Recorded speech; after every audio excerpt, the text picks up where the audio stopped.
First off, DeMar, I actually want to talk to you about you guys going sit courtside to watch the 905 on Friday morning. Got a chance to see your boy Bruno play some extra minutes in Delon. What did you take away from watching them play? Yeah, I think we just going out there to support them. You know, a lot of them guys that's on the team was with us through training camp, so we growing a relationship with them, and just being a, supporter. It's the first year of the D-League team being here in our own city, so we haven't got a chance to really support them like we wanted to, and yesterday was a great day. Impressions of the progress of young Bruno Caboclo? Getting more comfortable, getting more comfortable and confident, and you got to play in games like that to feel that way. And the more he play, the better you're gonna get. 76ers coming in tomorrow, DeMar. Do you ever feel, when you look at a team that's struggling that way, sympathy? Can you feel bad for them? I mean, it sucks to lose, man. But I can't imagine it being like that.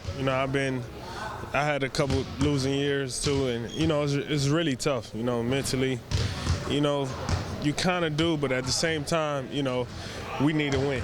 And we can't have too much sympathy for them because they want to win too, but we can't allow them to get a win versus us. So, after we win, we can feel more sorry for them. How do you think it gets that bad, as it got? Because they have some talent. Right, yeah, they have a lot of talent, but they got a lot of young dudes that, when you inexperienced, you don't know how to win games, to pull out games and understand, what you have to do to win, how critical possessions is, that go a long way, and they got a lot of young talent. I think with time, they'll definitely get better with that. And they don't have no veterans on the team, and that definitely could hurt you as well. So, like I said, the talent is there. Once the experience comes, they should be all right. What did you do? I think you were on a couple of teams that were like 20, 21 wins, things like that. I mean, how do you deal with that?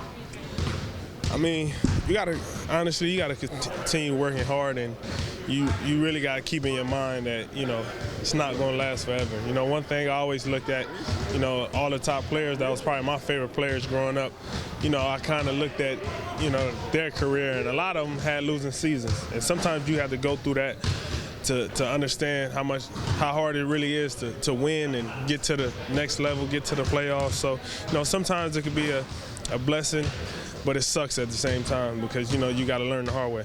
You referenced the fact that they don't have a lot of vets. Who were the guys that were kind of helping you through it?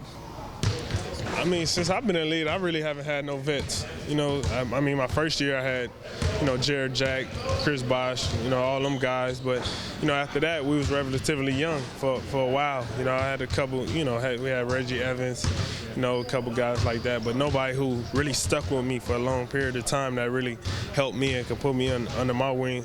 But, I learned a lot. I paid attention to, a lot of different things. I didn't really want to try to rely on nobody. I try to learn a lot of things on my own, and I had to be in situations to learn on my own too, and, that came from, the losing seasons, being in situations, late game situations, losing close games. You got to keep that stuff like that in mind. We don't think about the fact that for most guys in the NBA, they didn't lose in high school, they didn't lose in college. You probably haven't lost 30 games your whole life. Right. Yeah, and it's tough to make that transition, and with the amount of games too as well.